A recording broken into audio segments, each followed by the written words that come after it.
Welcome back from that episode of Wellness, Beauty and Lifestyle with the beautiful Priva Elibaz. Now it's time for our views.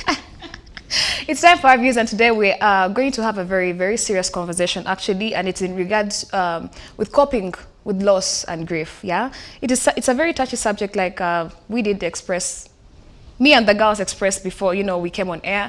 But we're going to make sure we get it together in these couple of minutes remaining for this segment of our views, and we'll give you so many things, you know, that will give you greater insight, basically. So basically, grief is the natural emotional response to the loss of someone close, such as a family member or a friend. And it can also occur after a serious illness. It can occur after a divorce, after, you know, any other significant losses. It could be, you know, you losing work, you giving up on something that mattered, you losing a beloved pet, and the loss of good health, miscarriage or infertility, having a child with an illness. So much goes into, you know, loss and grief as the two go hand in hand. Well, joining me at the center of this conversation are the beautiful ladies, Apollo Sarah, Agi Uwase, and Shivana Uma. Good morning. Good morning, Priva Elibaz. How are you? Doing good. You're so still talking about grief. I would like to get your understanding of grief. Have you ever experienced grief? Yes, I have. Personally, I have. And grief, I would like to term grief as the kind of pain no medicine can heal. It is like a wound inside your body that cannot even be operated on. Like, it's that dangerous. It's like hidden in the, I don't know what is the most delicate part of the body. Should I say the heart? Is it the brain? Regardless of what it is, like, it's a wound inside that delicate part of the body that you want to remove it, you want to get rid of it, but until you accept that it's there, the pain will never go away. So Shivani, you're basically saying grief is something that is very intangible pain that you cannot really express or even... Exactly. Okay. Like, you cannot know what I'm going through unless you have experienced it yourself. Well, I have experienced grief. Oh my goodness, so sad. Yeah, I will say there's actually two times that I can zero down and say I experienced grief during this moment. One was when my father passed, and the other one was when I lost the love of my life. I just say that. I think I felt, yeah, not to be really honest, that's the time I felt grief, like for real. Where you find you don't even know what is going on in your life. You have so much anxiety. You wake up in the morning like the world is just literally crumbling down on you. You cannot eat. You're failing to sleep. Those are the only two times that I experienced such kind of pain or grief that, you know, yeah, that's it. Sarah? When it comes to grief, it's like the only grief that is acceptable is when you lose somebody, like death of a person, of a loved person. It's like the only acceptable amount of grief. But there's also grief when you lose a job, when you lose a friendship, when you lose, you know, something sentimental to you. It could be, say, a piece of jewelry that was passed down to you from somebody that you love. That is all grief. And when you lose a relationship, well, you know, when you, whatever the case may be, but we never know how to deal with that. And we only, you know, use another term to be like, oh, we had a breakup, oh, I lost something, but we never identify it as grief. But that is also grief, and people are allowed to feel that, feel a sense of loss. Basically, grief is feeling a sense of loss. And I think that grief is also very important in our lives, because without grief, we'll never be able to appreciate the things that we have. Do you understand what I mean? But the funny thing is that nobody ever takes the lesson from the grief. From the grief. You somehow go through it, and yeah, I went through that storm, that is it. But you never take any lessons with you from that. Have you experienced grief? Of course, everybody has experienced grief. No. Everybody has. I don't think there is anything to learn from grief, honestly. Grief is a feeling of loss. Yeah. So if you have lost something from a loved one to it's not a feeling of loss, but it's something that comes after loss. So it's not really a must. It's not mandatory that, you know, it should happen, that you should grieve after a loss. No. Listen, this is the thing. Everybody thinks that when you're grieving, you must cry or get depressed. You get. Everybody has a different way of grieving or feeling loss. Other people get numb. Other people go in a state of shock. Other people just, you know, laugh it off. People grieve in different ways, but then again, like I said, the only acceptable way or the only recognized way to grieve is one, when you lose a loved one, when they die, and the only acceptable way of dealing with it is crying and being depressed. That is not it. People grieve in different ways. Other people change their whole lives completely. Absolutely. And they're grieving. I can agree. Well, for me, grief is something that is I won't be able to actually speak on it like in a firm way. I'm actually going to represent the type of people that have not really experienced that grief, because like Sarah mentioned earlier on, many people associate grief with death. Yeah. And maybe to some great extent, maybe losing a friendship or losing a relationship. But for me, I don't think I've experienced grief, because I've not been in direct contact with loss of a person who is like really, really close to me. So I may not have experienced those intense emotions, because we can all agree that grief is a process and a journey that really affects everyone differently. Yeah. However, for you to actually make it to the other end, you have to understand the different emotions that come with grief. And when you look at the stages of grief, actually, the first one is denial. The first stage in this whole grief thing is that denial helps us minimize the overwhelming pain of loss. As we process the reality of our loss, we are trying to survive emotional pain. It can be hard to believe we've lost an important person in our lives or a job, especially when we've just been at work the previous day, or you've just spoken to this person the previous week or even the previous day. Yeah. Then the other stage of grief is anger. It is common to experience anger after the loss of a loved one. We're all trying to adjust to a new reality, and we're likely experiencing extreme emotional discomfort. There is so much to process that anger may feel like it allows us an emotional outlet. Then the other stage of grief is bargaining. When coping with loss, it isn't unusual to feel so desperate that you're willing to do almost anything to minimize the pain. Now, losing a loved one can cause us to consider any way we can avoid the current pain or the pain we anticipated from the loss. Now, it can come in a variety of promises, including, God, if you can heal this person, I'll turn my life around. God, I promise to be better if you will let this person live, or I will never get angry again if you can stop him or her from dying or leaving me. So there's that bargaining stage, yeah? Like, what could you have done differently? And the final stage, the second last stage of grief is depression. During our experience of processing grief, there comes a time when our imaginations calm down and we slowly start to look at the reality of our present situation. Now, bargaining no longer feels like an option, and we are forced to see what is happening. The last one, acceptance. When we've come to a place of acceptance, it is not that we no longer feel the pain of loss. However, we are no longer resisting the reality of our situation, and we're not struggling to make it something different. Now, ladies, what are some of the indicators that you're actually bypassing the whole stage of grieving actually? Denial. Yeah. The first one is denial, and let me give a whole different perspective. Let's move away from the loss of someone. It could be that, let's say, you have lost a job. Or let's say you have lost a home. Maybe you do not have enough money to cater to rent or even to pay for all these different things that you need, and that is something that you're going through. Especially for a job, you constantly live in denial. You keep living the way you used to live when you had your job, and neglecting the fact that, hey, guess what, Shivan? You do not have a job anymore. So the very first one is denial, and that is why I mentioned, when you asked me what grief is, it is just that wound inside that it is there, or you probably do not know, but you're constantly not happy. So for me, the first one I would say is denial. Like you mentioned, the first one is denial, and then choosing to let it control how you perceive the rest of the world.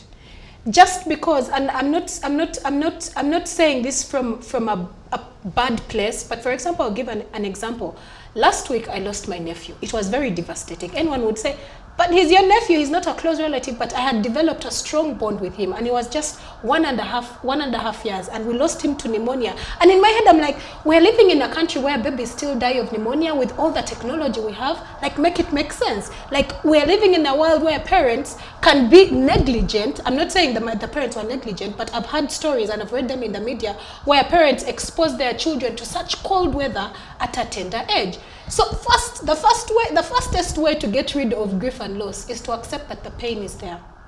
However, while you have accepted that the pain is there, are you going to be a bad person? Are you going to be a terrible person towards your friends or towards your colleagues because you're going through pain? Because you're grieving? Do I have to say that all men are trashy and dogs because I have been heartbroken? No, I don't think so. Am I going to say that the government of Uganda doesn't have my best interests at heart because now they're registering borders and maybe my boyfriend is a border and all these things? You get what I'm trying to say? Yes. No, it's not funny, by the way. My point is, denial is just a recipe for disaster. Okay. Okay, I think you said The indicators that you're not One of embracing them- the grief process. Oh yes, one of them is you constantly, let's say you don't want to be alone. Now you'd rather be in a space where there's so many people, because being alone is depressing enough that you don't want to be in that kind of situation. So you're calling out everyone, where are you, where can I find you? Yes, please. Escapism. Exactly that. And then also the other one, I'll say, I think right now I've noticed that so many people, especially in our age bracket, we don't want to feel grief, we don't want to feel loss, we don't want to feel that pain. So what we do is let's hang out, let's go take shots of tequila, because that is the way that you feel that you're going to be happy. But let me tell you, and earlier I think I mentioned it, that usually you find you do it today, tomorrow, the other day, and there'll be that one day when you'll get a sudden outburst and everyone's like, what is going on? Because you've been trying to avoid to feel that pain, to feel, you know, all the emotions that come with loss. So for me, I think it's about being on the other end. You want to be around people, you don't want to be alone, and then also all these addictive behaviors of let me drink, let me smoke, it doesn't help. It can only help in the moment, but the next day you're going to wake up and all this reality will fall down on you and you have nothing to do. So for me, what I would say, as a by the way, it's okay to feel the pain. Sarah. Okay. Guilt. You feel guilt when you're grieving. You feel a lot of guilt. You blame yourself for, you know, that thing happening. So for instance, if you lost a loved one, you could blame yourself and say, oh my, I should have done more, I should have been there.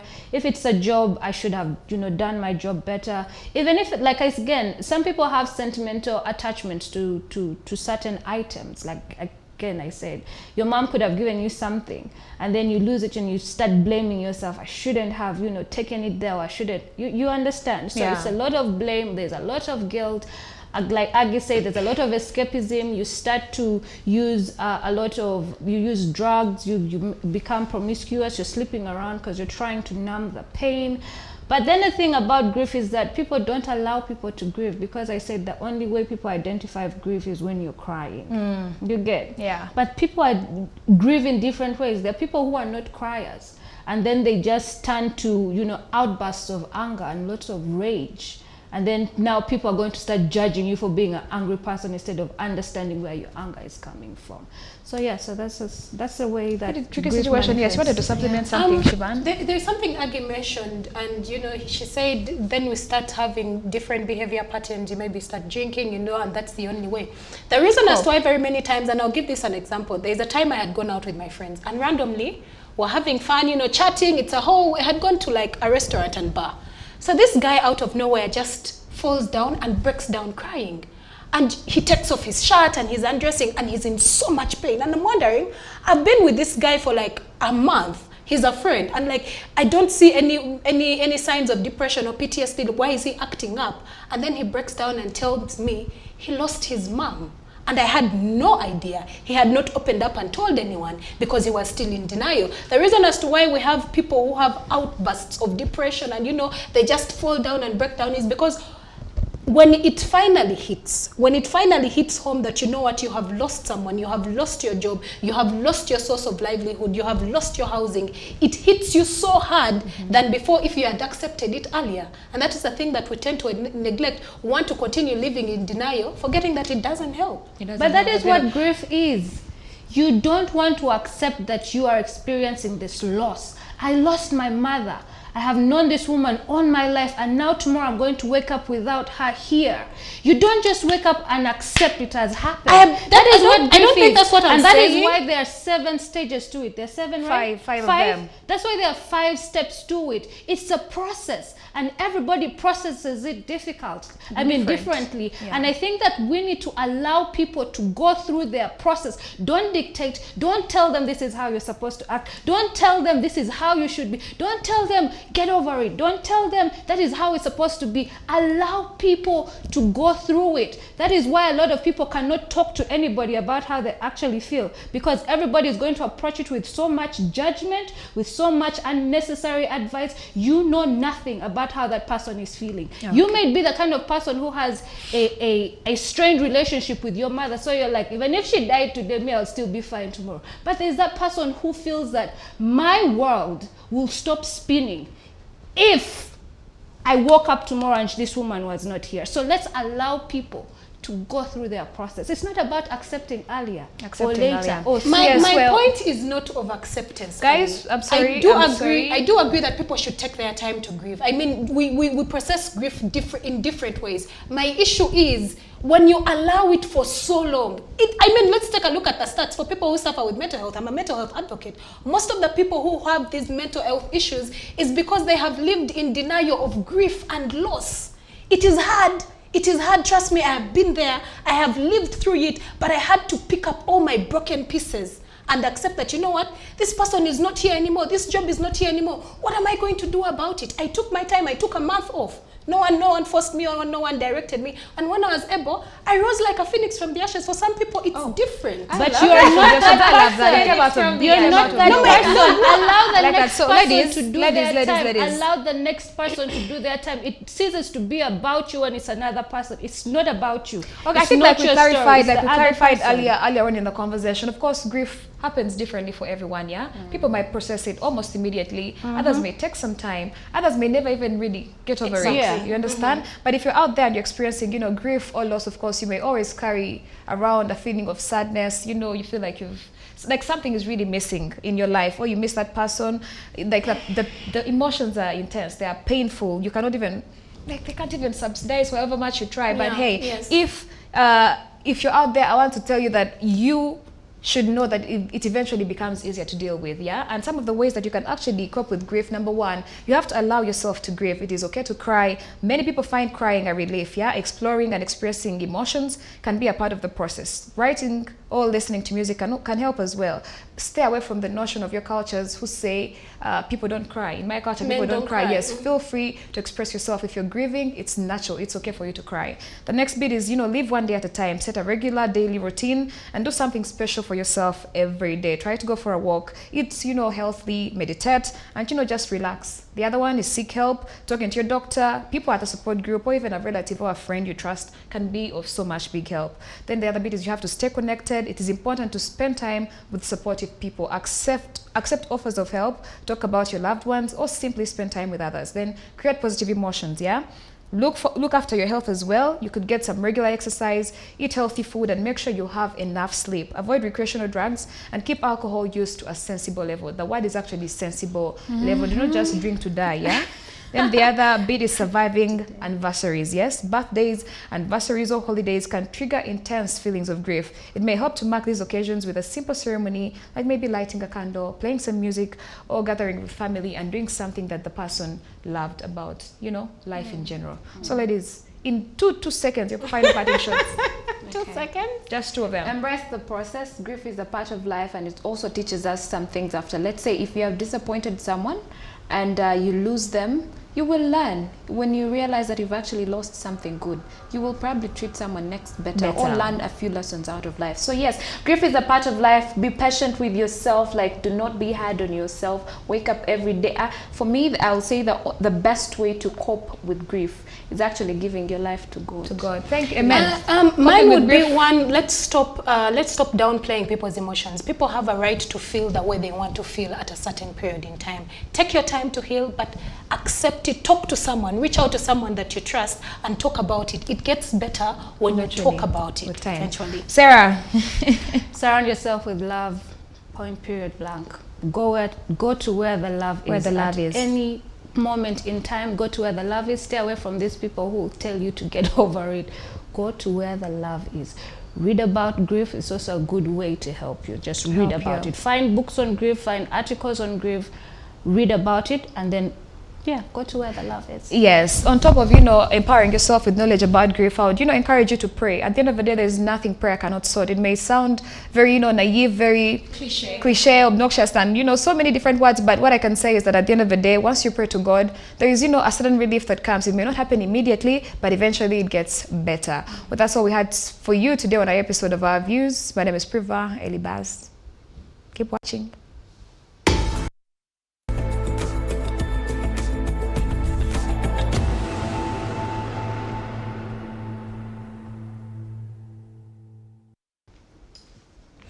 Well, like the saying goes, all good things must come to an end, and I hope that you had an amazing show watching us this morning, right from the hour of 7 a.m. up to 9 a.m. talking about different conversations, of course, the registration of border borders, as well as how to cope with grief or loss. For me, my parting shots, and again, I'll resound this, it is very important that you do not downplay someone's feelings, because you cannot talk about something that you have not been through. You cannot talk about grief or loss if you have actually no idea of what grief and loss looks like. From the ladies and I, wish you a lovely, lovely week. These are Monday vibes. Please get ready to get into the work. Set targets, set goals. Do not be lazy. Be competent. Be competent workers. Work towards achieving your goals. See you next time, and don't blink.